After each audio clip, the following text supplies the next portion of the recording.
Hello दोस्तों इस video में हम बात करेंगे विशियस सर्कल ऑफ पॉवर्टी, जिसको कि हम हिंदी में गरीबी या निर्धनता का दुष्चक्र भी कहते हैं। तो इस पूरी की पूरी थ्योरी को डेवलप करने का जो काम किया था वो किया था प्रोफेसर नकड़से ने। और इस पूरे के पूरे टॉपिक पर हम दो वीडियो बनाने वाले हैं। पहली वीडियो में हम बताएंगे कि विशियस सर्कल ऑफ पॉवर्टी क्या है अकॉर्डिंग टू प्रोफेसर नकड़से, और दूसरी वीडियो में हम बताएंगे कि प्रोफेसर नकड़से ने इसको तोड़ने के सुझाव भी दिए थे, यानी कि वो मेथड भी बताया था जिससे कि हम इसको तोड़ सकते हैं, वो हम अगली वीडियो में डिस्कस करेंगे। तो बच्चों अगर हम बात करें इस पूरी की पूरी थ्योरी की, तो इसे प्रोफेसर नकड़से ने बनाया था, और जो बुक थी जिसमें इसको बनाया गया उसका नाम था problem of capital formation in underdeveloped country. तो उसमें उन्होंने इस थ्योरी को बताया और बताया that vicious circle of poverty is such a circular activity whose beginning is poverty and end is also poverty, यानी कि एक ऐसा चक्र है जिसकी शुरुआत किससे होती है? पॉवर्टी से होती है, गरीबी से होती है, और जो एंड होता है वो भी गरीबी से ही होता है। यानी कि गरीबी अपना कारण भी है और परिणाम भी, रिजल्ट भी है, कॉजेज भी। इसको हम बोलते हैं विशियस सर्कल ऑफ पॉवर्टी। तो आखिरकार एक अंडर डेवलप्ड कंट्री में या जो अंडर डेवलप्ड कंट्री है उनमें पॉवर्टी क्यों होती है, उसको उन्होंने समझाया कि देखिए वहां पर जो पर कैपिटा इनकम है वो लो होती है। पर कैपिटा इनकम का मतलब क्या है? Total real income upon population, ठीक है। तो इससे बोलते हैं पर कैपिटा इनकम। आमतौर पर यह देखा जाता है कि जो डेवलपिंग कंट्री है वहां पे इनकम कम होती है, पॉपुलेशन बहुत ज्यादा होती है, जिसकी वजह से वहां पर कैपिटा इनकम काफी कम होती है। क्योंकि पर कैपिटा इनकम कम है इसलिए उनका सारा का सारा जो फोकस है वो अपने बेसिक जरूरतों को पूरा करने पे ही चला जाता है, ठीक है। तो इसकी वजह से उनकी जो सेविंग है, रेट ऑफ सेविंग, वो काफी कम होता है। जब सेविंग नहीं होगा, साथ ही साथ देखिए मार्केट का जो साइज है वो छोटा होता है। देखिए मार्केट का साइज का मतलब यहां पे नंबर ऑफ पॉपुलेशन से नहीं है। मार्केट ऑफ साइज का मतलब यहां पर है कितना सामान बिकेगा, ठीक है। लोग एसी कितने खरीदेंगे, फ्रिज कितना खरीदेंगे, कारें कितनी खरीदेंगे। अब जब इनकम का लेवल लो है तो लोग कार कम खरीदेंगे, एसी कम खरीदेंगे, ज्यादातर फूड प्रोडक्ट ही बिकेंगे, ठीक है। तो ज्यादातर चीजें नहीं बिकेंगी, तो इसलिए वहां पे जो लेवल ऑफ डिमांड है वो कम है।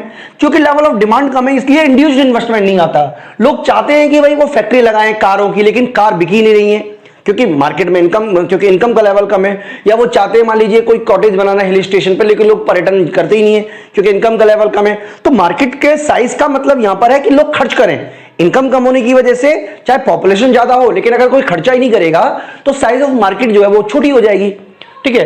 तो साइज ऑफ मार्केट कम होती है, यानी कि लो डिमांड है। लो डिमांड होने की वजह से इन्वेस्टमेंट, जो इंड्यूस्ड इन्वेस्टमेंट है, जो लाभ की भावना से प्रेरित होता है, वो कम होता है। इसकी वजह से जो फिजिकल इन्वेस्टमेंट है या जो कैपिटल इन्वेस्टमेंट है, दोनों ही के दोनों काफी कम होते हैं, ठीक है। इसके अलावा बच्चों मैं आपको यह बताना चाहूंगा कि जब कैपिटल इन्वेस्टमेंट कम होगा तो डेफिनेटली जो प्रोडक्टिविटी है वो कम होगी। प्रोडक्टिविटी कैसे बढ़ती है? प्रोडक्टिविटी बढ़ने के लिए अच्छी कैपिटल, अच्छा लेबर जरूरी है, क्योंकि लेबर का स्किल नहीं है, क्योंकि लेबर के पास टेक्नोलॉजी ने प्रशिक्षण नहीं लिया, टेक्निक नहीं सीखी, कैपिटल अच्छी नहीं है, जिसकी वजह से लो लेवल ऑफ प्रोडक्टिविटी रहेगी। जब लो लेवल ऑफ प्रोडक्टिविटी रहेगी तो डेफिनेटली जो इनकम का लेवल है वो भी कम रहेगा।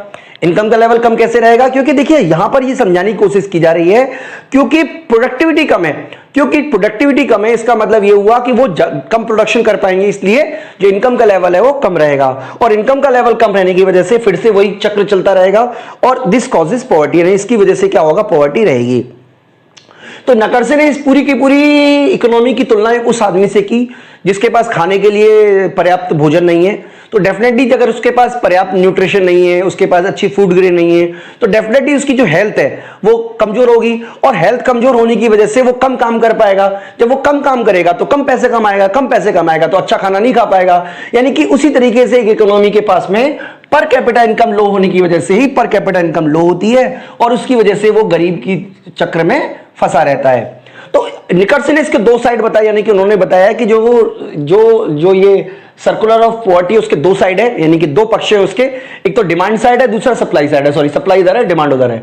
एक सप्लाई साइड है, दूसरी डिमांड साइड है, ठीक है। तो दोनों के बारे में बता देते हैं। तो सप्लाई साइड में उन्होंने बताया कि मान लीजिए इनकम का लेवल लो है, ठीक है। लो इनकम का लेवल है तो डेफिनेटली सेविंग का रेट होगा वो भी कम होगा, है ना। सेविंग का रेट होगा तो कैपिटल फॉर्मेशन भी कम होगा, लो इन्वेस्टमेंट होगा।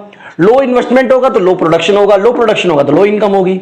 यानी कि यहां पर आपको ये याद रखना है कि इनकम कम होने की वजह से सेविंग कम है, सेविंग की कम होने की वजह से इन्वेस्टमेंट कम है, इन्वेस्टमेंट कम होने की वजह से प्रोडक्शन कम है, और प्रोडक्शन कम होने की वजह से इनकम का लेवल भी कम होगा। तो इस तरीके से सप्लाई साइड में विशियस सर्कल ऑफ पॉवर्टी आप देख पा रहे होंगे। डिमांड साइड में क्या होगा? लो इनकम होगी तो लो डिमांड होगी। अब यहां पे देखिए फर्क इन दोनों का ही है, यहां पे लो सेविंग है, यहां पे लो डिमांड है, ठीक है, जब लो डिमांड होगी तो लो इन्वेस्टमेंट होगा, यानी कि यहां पर हम बात करें इंडिविजुअल इन्वेस्टमेंट की, जो कि लाभ की भावना से प्रेरित होता है और साइज ऑफ मार्केट पर डिपेंड करता है। ठीक है, जब लो इन्वेस्टमेंट होगा तो लो प्रोडक्शन होगा, लो प्रोडक्शन होगा तो लो इनकम होगी। तो इस तरीके से उन्होंने डिमांड साइड और सप्लाई साइड दोनों को ही थ्रू बताया कि एक गरीब देश में, एक अंडर डेवलप्ड देश में जो लेवल ऑफ इनकम है वो कम होता है और उसकी वजह से अल्टीमेटली जाके फिर से इनकम का लेवल कम होता है और फिर से इकोनॉमी जो है वो एक तरीके से उसी कुचक्र में, एक विशियस सर्कल में फंसी रहती है। यानी कि कंट्री इज पुअर, क्यों because simply because it's poor. तो इस पूरी थ्योरी की ये समरी है, यानी कि इसको हम एक वर्ड में हम कह सकते हैं कि विशियस सर्कल ऑफ पॉवर्टी हमें बताता है कि एक निर्धन देश इसलिए है क्योंकि वो निर्धन है। A country is poor simply because it's poor. तो बच्चों अभी हमने इस पूरे की पूरे टॉपिक को समझा, लेकिन नकरसे ने केवल इतना ही नहीं बताया, इसको तोड़ने के उपाय भी बताए। तो बच्चों दो तरीके की ग्रोथ थ्योरी है, या आप कह सकते हो दो तरीके की पॉलिसी है। एक है बैलेंस ग्रोथ पॉलिसी या थ्योरी, या दूसरी होती है अनबैलेंस ग्रोथ थ्योरी। तो जो नकरसे थे उन्होंने बैलेंस ग्रोथ थ्योरी के बारे में बताया, उसके बारे में हम अगली वीडियो में डिस्कस करेंगे। इस वीडियो में इतना ही। Thank you.